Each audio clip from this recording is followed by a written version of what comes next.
Hello, all. Thank you so much for joining us for our first webinar of the season or of the school year. We're just going to wait just a minute or so to make sure everybody is able to log on, but then we will be getting started in just about a minute. All right, I think most of our attendees that are here are now in, so we're going to get started for sake of time. Um, Good afternoon, everyone. My name is Kelly Carnahan from Ask Resource Center, and I will be hosting this webinar along with my colleague Susie Lund. Before we begin, I'd like to take a few moments just to share about Ask. Ask Resource Center is a family-focused nonprofit organization whose mission is to empower the families of people with disabilities.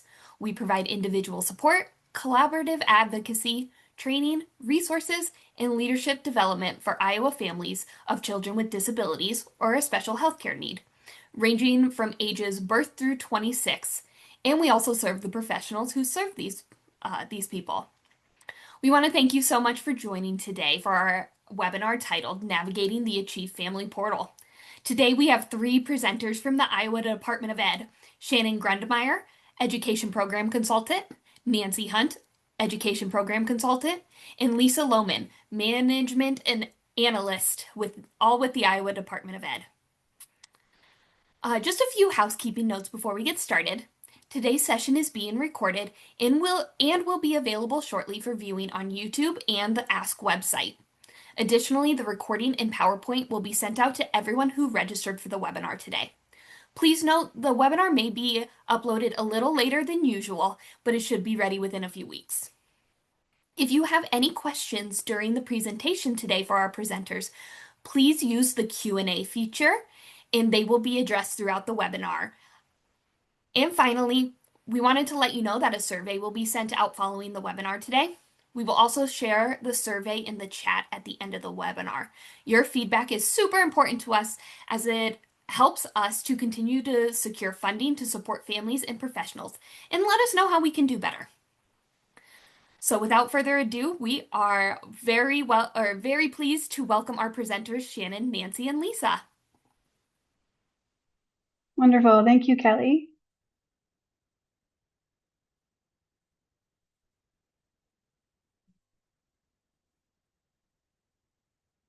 Very good. So good morning, good afternoon to everybody. My name is Shannon Grundmeyer, and I'm going to kick us off with our presentation, but we'll be sharing the work throughout the presentation today. So the first thing I wanted to do is start off with some basic understanding of what IDEA is and how it may be a little bit unique in Iowa. So we're going to start with some definitions and key terminology that are important for everyone to understand and be on the same page about. So the first term that we wanted to focus on is IDEA, or the Individuals with Disability Education Act. We have included a link to their website there for you for further research later if you'd like. But whenever I refer to IDEA, it's referring to the legal act. Achieve is the name of our statewide IDEA data system, Birth to 21. It is not an acronym. Some people ask me that, but it is not an acronym. It is just the name of our system. Throughout the presentation, I'll also be referring to learners who have reached the age of majority, which is 18 in the state of Iowa. And we'll also talk about learners who have reached the date of rights transfer. Oftentimes, these two things are the same, but there are some occasions where a learner may reach the date of rights transfer prior to reaching age 18. Another key term that we'll use throughout is the use of the word learner. So in our Achieve system, this refers to any child aged birth to 21 who is receiving early access or special education services.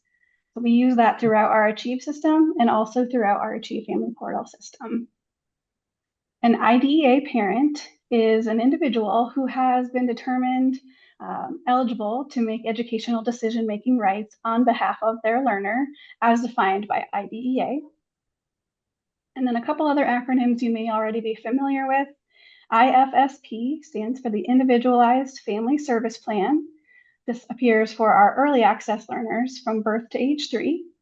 And then IEP, Individualized Education Program, for learners from 3 to 21. With that, I'll turn it over now to Lisa. All right, I am Lisa Lohman, and I'm going to be talking about the development of the Achieve Family Portal.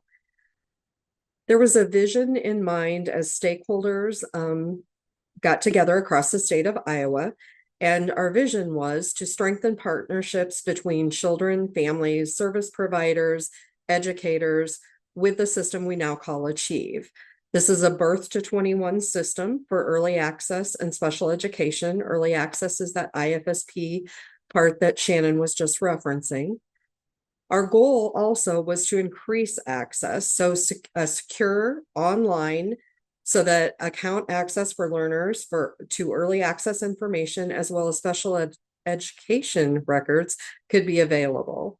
To increase that engagement, so a mobile friendly content so that items can be reviewed at any time and translated into the preferred languages. And most importantly, to increase achievement, real-time information on goals and outcome progress that transitions as learners grow. What is the Achieve Family Portal? It's an optional online tool to access IFSP and IEP information. So not a required tool, but it is optional for families. It should not, definitely not, replace any in-person or electronic communication. It should allow families should continue, not allow, should continue to receive those copies of finalized documents in paper format, etc. We're not taking that away from families. We want you to still receive that information via your team. The main part of the family portal that we're most excited about is the ability to review information at your fingertips, so to speak, if you choose to opt in to use the family portal. So one item would be you could see meeting dates and deadlines in your calendar. You can see draft documents shared by your IFSP or IEP team.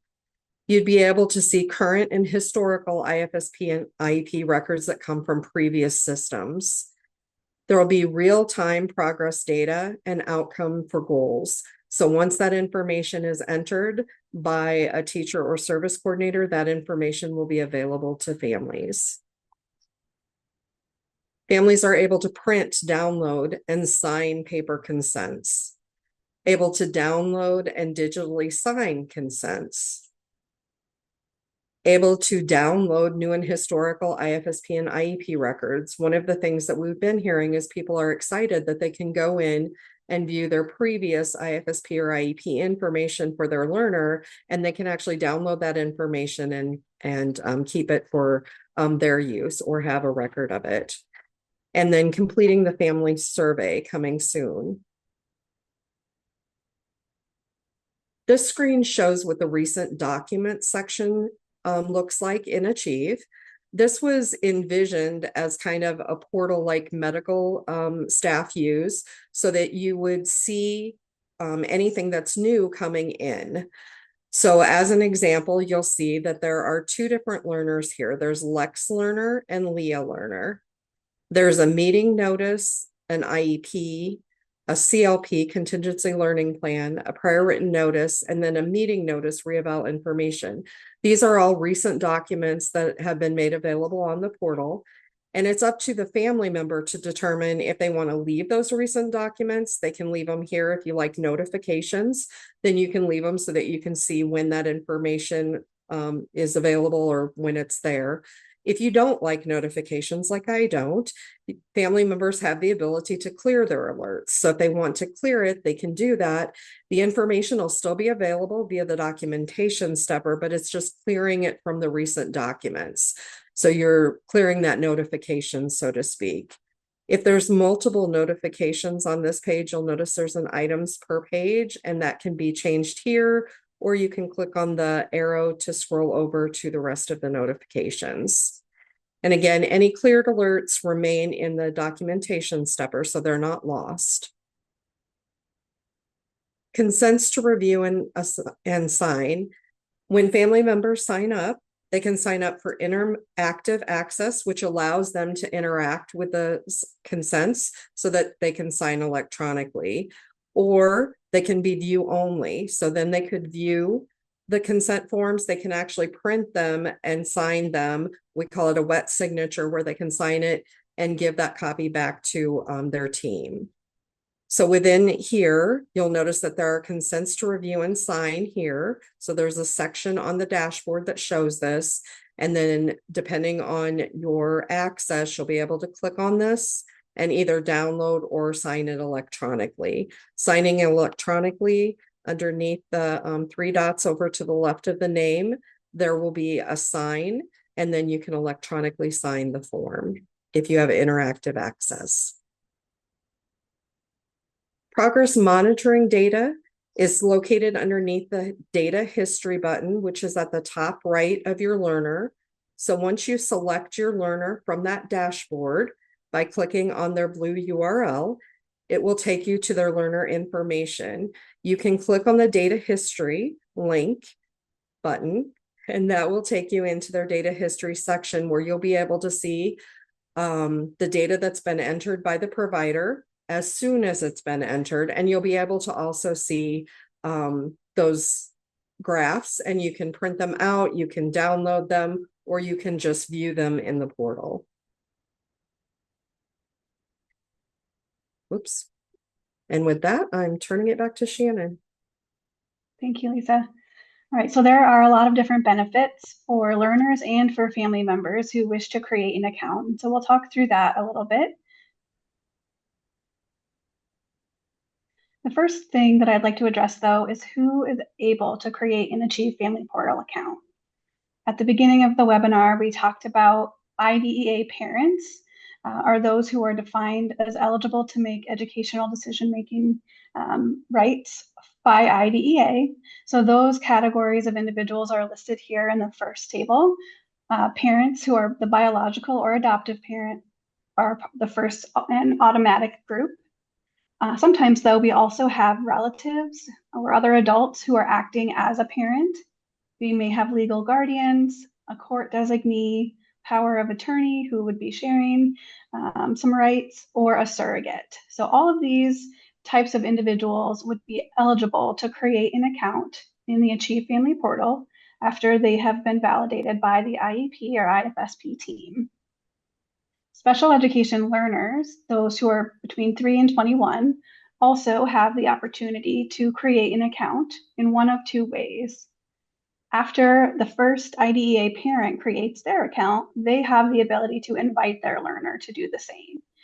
So you may have seen on Leah Lerner's progress monitoring page that she had a button up there where her parent could invite her to create an account. Thanks for showing that. Well, here's this invite learner to portal button that the parent could then select to allow their learner to create their own account. If the parent does not do that, then upon reaching the age of 18 or the date of rights transfer, all learners who have an email address stored in our Achieve system should automatically get an email invitation to create their own account. So that way we can ensure they can be engaged in their decision making at that time. Then there are also a number of other family members or individuals who might be a part of a family household who are not able to create an account. So we have a classification called Parent Other, which can be assigned to individuals who do not meet the criteria of an IDEA parent, foster parent, relative, friend, and advocate. So all of these individuals are certainly welcome to participate in meetings, but would not be eligible to create their own account. We do have an asterisk here by the foster parent to indicate that sometimes foster parents are able to create an account if they also meet a different IDEA parent criterion. Okay, so now on to the many benefits of creating an account. The first and most important maybe is to stay engaged and be a part of all of the decisions that are happening with your learner. So you can review those meeting notices and see what upcoming deadlines you may have. As I mentioned, you can invite your learner to create their own account, and soon we'll have the ability for you to create or complete rather family engagement surveys. We also want you to feel prepared for your meeting so that you can come in with some of the same knowledge that your team may already have.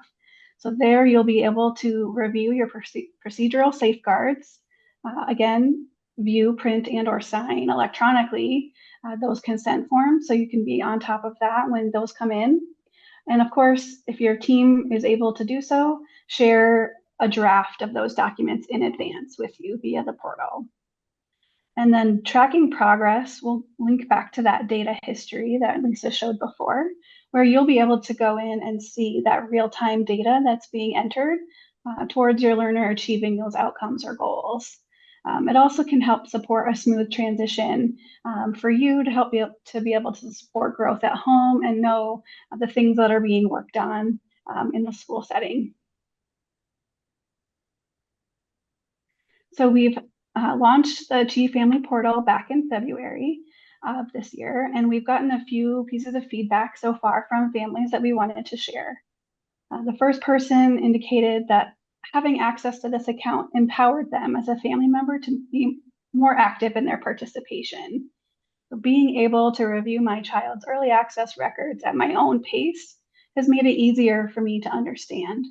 I can clearly see how services and supports have changed over time to support my child's growth and development.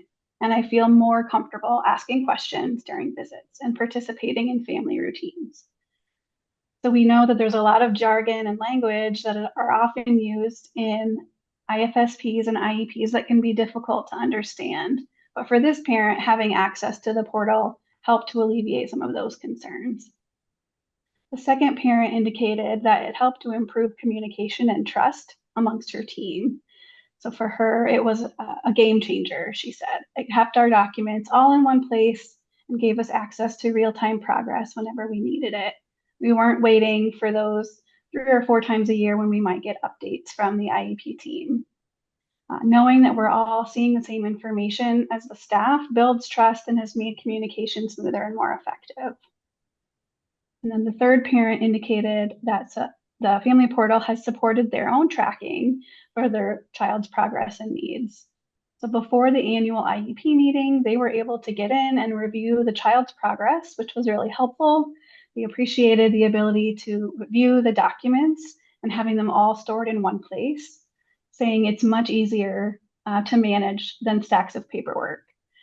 They know they can find the archived documents, which has been especially useful as they need to revisit some of those services that had since been removed. So we're working hard to increase family member access to this tool so that we can all share in the benefits that are available. So we wanted to provide some data as of today as to where we're at so far. So to date, we have just under 7,800 family members who have actively created an account, which is about 7.5% of total family members who are eligible so far. We do have great representation in our early access family members, with 100% of our AEAs having at least one early access IDEA parent contact, and a slightly higher response rate from those families of joining and creating an account of 8.1%. And then 98% of our public school districts also have at least one special education parent who has created an account, with a total of 7.4% of our total special education family members having an active account today. With that, I'll turn it over to you, Nancy. Okay, thank you, Shannon. I will talk a little bit about creating your account in the Achieve Family Portal. So in order to create your account, you first need an email invitation, and those will be coming from the email address you see on the screen. And the subject is you're invited to join the Achieve Family Portal. So in order to be eligible to receive an invitation, you have to meet those qualifications that Shannon talked about, and be designated as a parent under IDEA. So you need to be one of those categories that was listed on the slide. If you haven't received an invitation, you can talk to your child's IFSP service coordinator or your IEP facilitator to be sure that they have your correct email address listed in the family contact of the Achieve system. Then once you have clicked on your invitation, once you've received it and clicked on that to create your account, you will enter your learner's first, last name, and date of birth. So you need to connect your account to your learner's information. You also will be provided the last four digits of your learner's state ID, and this will be required as you create your account as well. So the state ID is a number that's assigned by the state. So usually you aren't given that information on a regular basis, but for the purposes of creating an account, you'll receive the last four digits from your IEP or IFSP team. And then you'll enter your first and last name as a parent and create a password.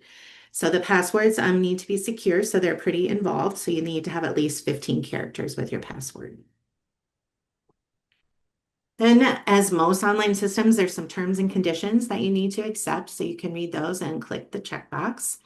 And then you choose the access type that you prefer. So this is what Lisa was referring to when she was talking about interactive access or view-only access. So if you want to be able to sign consents electronically, you'll want to choose the interactive access when you're choosing or creating your account. Choose that access type. You can change this later if you need to in your settings. And then you simply click the submit button, and that will create your account. If you have more than one child that has an IEP or IFSP, you should rather use one account to access both of those learners' records.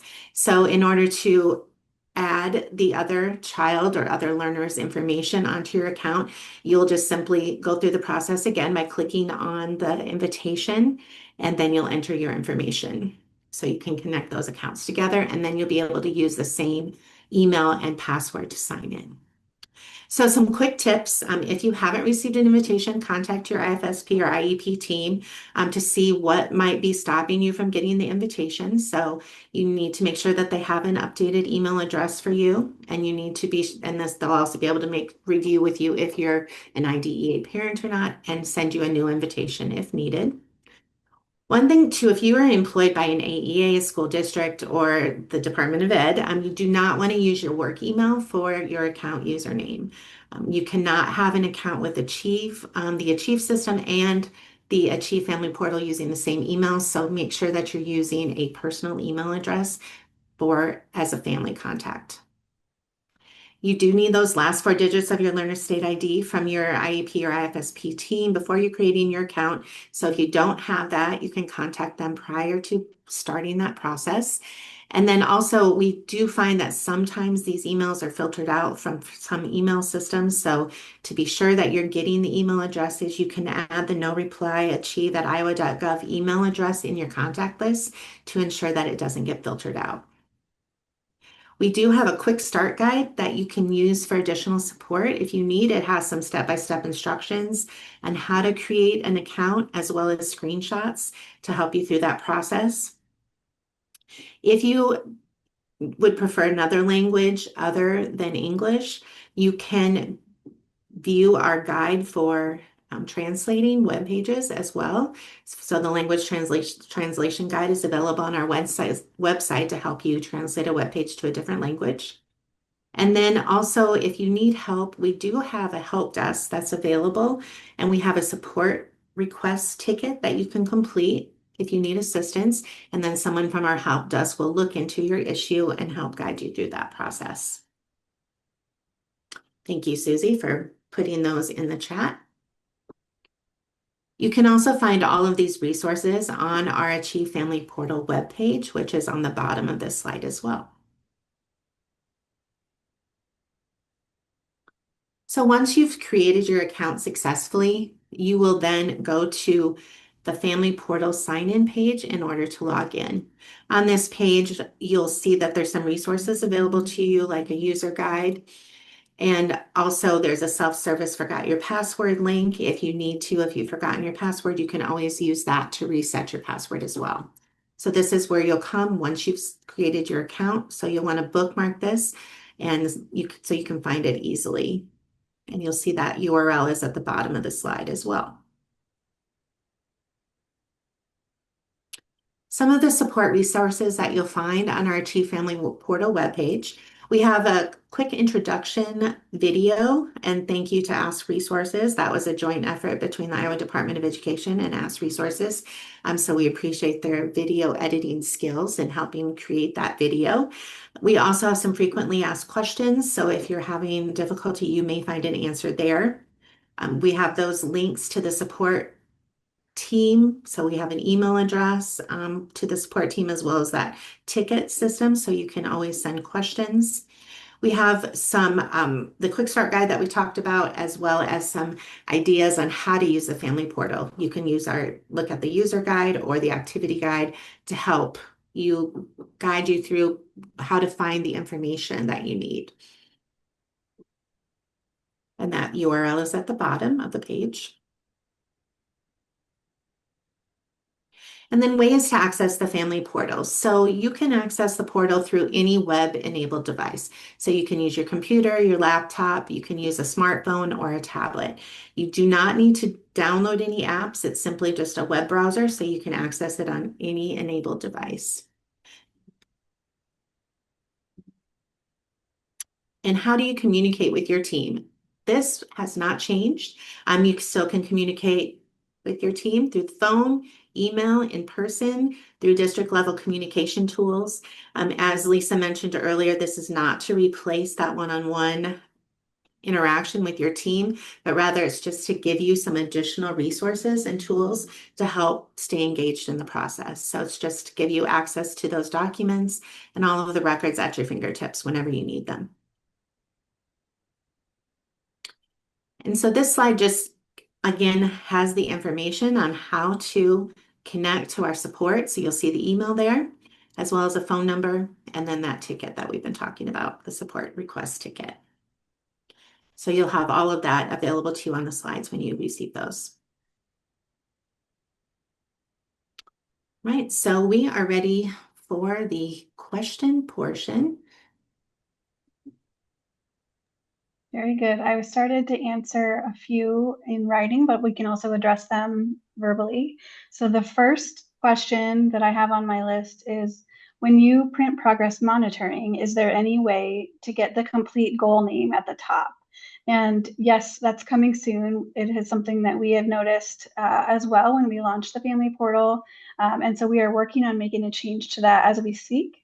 And we expect that those changes should be released and available in the family portal by the end of this year. So it'll be more clear when you're looking at your goal, what the full extent of the goal is. We'll also be making changes at the same time so that when you look at that goal, you'll see more clearly how often that progress should be monitored. So you'll have a better sense as to how frequently you can expect changes to that data. A related question is about, is there a time frame for entering progress monitoring data? So if my child had a probe conducted on Monday, is the instructor required to enter that data within a certain time frame? And unfortunately, the answer is that there's not a hard and fast deadline outlined in IDEA as to how frequently that data has to be entered into Achieve.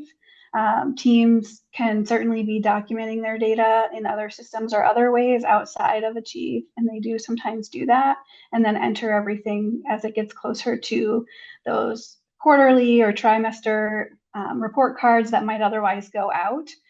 So while they hopefully are entering it in real time, and we're doing our best to encourage that on our end, each individual team may do that a little bit differently. And then we also had a question from a family member who is providing care for a learner, but does not have legal guardianship. And she wants to know, or he or she wants to know how they would get access. So in that case, I suggested that they speak directly with their IEP or IFSP team. And if those biological parents are not available to make education decisions, the team can then indicate and Achieve that this grandparent is the relative acting in the place of the parent, which should then allow them to be able to create an account. So you talk to your team specifically to address that. Good, there's lots more questions coming in now too. So can a family member that had a child or children in special ed before the portal was rolled out see past documents through Achieve or online now? The short answer to that is no. You have to be your child has to be actively receiving those services to be able to be invited to create an account. However, You're not lost. Your AEA and district are required to withhold those records as well up until the learner reaches the age of 27. So you may still be able to get access to all of those archived records through your AEA or your district. Thank you. Will I always have to add a verification code when I sign into the family portal? Yes, you will have to enter a verification code with each login. And this was a requirement from our security team that we had to add. So unfortunately, you will have to enter a new verification code each time you log in. But that's really to protect you and your learners' information to ensure that there's not unauthorized access to that data. The next question, do all districts send the last four of the state ID along with the invitation? This is a great question because there's actually two different things that happen here. So our system, Achieve Family Portal and Achieve, are sending the invitation to create an account. Meanwhile, the team, the IFSP or IEP team, are responsible for sharing the last four digits. So there's really communication that has to come from two different emails or two different sources for you to be able to create the account. And again, that's a security feature for us so that we're not sharing potentially PII or linking your student data in the same email as creating an account. So if you have not received the last four digits of your child's state ID, the best thing you can do is talk to your IEP facilitator or your service coordinator. If parents do not set up an account in a timely manner or do not find the email, can service coordinators resend it? And that answer is yes. So if you haven't created an account or you lost your email invitation, maybe it went to spam the first time, yes, those IEP facilitators and service coordinators have the ability to resend that at any time. So you can get that information. Okay, and then the last one, since physical ed is required, oh, there's more. Okay, so since physical ed is required in IDEA, adapted goals with goals if necessary, can I view progress on adapted physical education IEP goals? If they've documented this as a specific goal in Achieve, which they should, then yes, that should be viewable to you in the system. Are the progress in alternate assessments able to be accessed in Achieve? I only see ISASP information listed. And that's a great question. I don't think we have that data automatically pulling yet. It's something that we've been working toward, but haven't implemented yet. So thank you for the question. The short answer is it's not there yet in our system. Very good. Lots of great questions. What other questions might you have, or how can we assist you in getting connected to your account?